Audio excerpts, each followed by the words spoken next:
I was 18 years old when I got married. I belonged to a very conservative family, a Baloch family, where good daughters never say no to their parents. My father wanted me to get married, and all I said was, if that makes you happy, I'll say yes. And of course, it was never a happy marriage. Just about after 2 years of getting married, about 9 years ago, I met a car accident. Somehow my husband fell asleep and the car fell in the ditch. He managed to jump out, saved himself. I'm happy for him.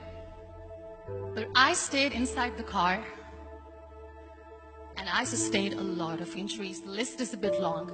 Radius ulna of my right arm were fractured. The wrist was fractured. Shoulder bone and collarbone were fractured. My whole rib cage got fractured. But that injury that changed me and my life completely was the spine injury. Many people came to rescue. They gave me CPR. They dragged me out of the car. And while they were dragging me out, I got the complete transection of my spinal cord. Those 2.5 months in the hospital were dreadful. I was at the verge of despair. One day, doctor came to me and he said, well, I heard that you wanted to be an artist, but you ended up being a housewife. I have a bad news for you. You won't be able to paint again. Next day, doctor came to me and said, your spine injury is so bad, you won't be able to walk again. I took a deep breath and I said, it's all right.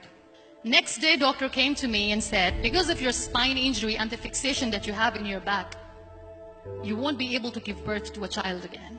That day, I was devastated. I started to question my existence. Why am I even alive?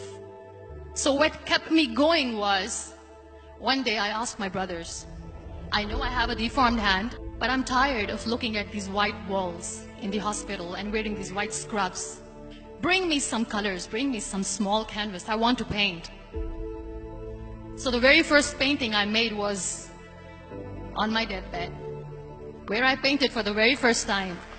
What an amazing therapy it was. Without uttering a single word, I could paint my heart out. I could share my story. People used to come and say, what lovely painting. So much color. Nobody could see the grief in it. Only I could. And that day I decided that I'm going to live life for myself. I am not going to be that perfect person for someone. I am just going to take this moment and I will make it perfect for myself. That I'm going to fight my fears. So I wrote down one by one all those fears. And I decided that I'm going to overcome these fears one at a time. You know what was my biggest fear? Divorce. But the day I decided that this is nothing but my fear, I liberated myself by setting him free. And I made myself emotionally so strong that the day I got the news that he's getting married, I sent him a text that I'm so happy for you and I wish you all the best. And he knows that I pray for him today. Number 2 was, I won't be able to be a mother again. And that was quite devastating for me. But then I realized there are so many children in the world, all they want is acceptance. So there is no point of crying, just go and adopt one. And that's what I did.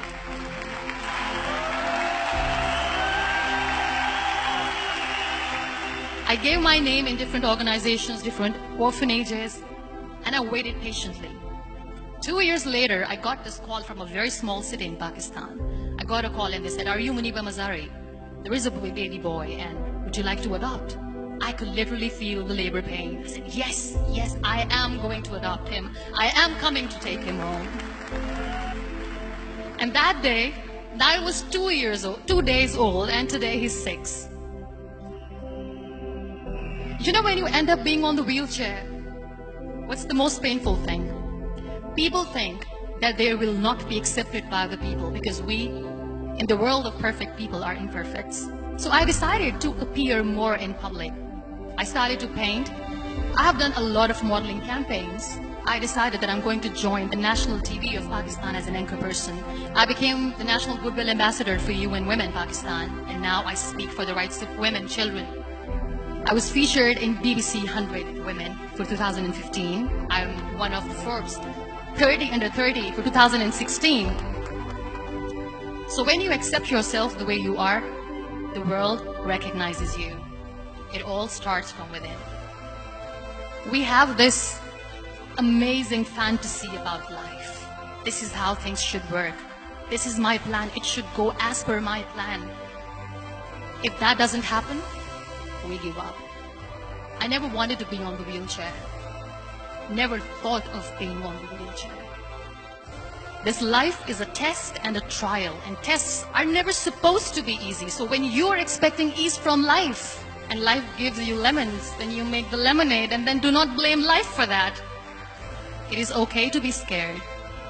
It is okay to cry. Everything is okay, but giving up should not be an option. They always say that failure is not an option. Failure should be an option, because when you fail, you get up, and then you fail, and then you get up, and that keeps you going. Embrace each and every breath that you are taking. Celebrate your life. Live it.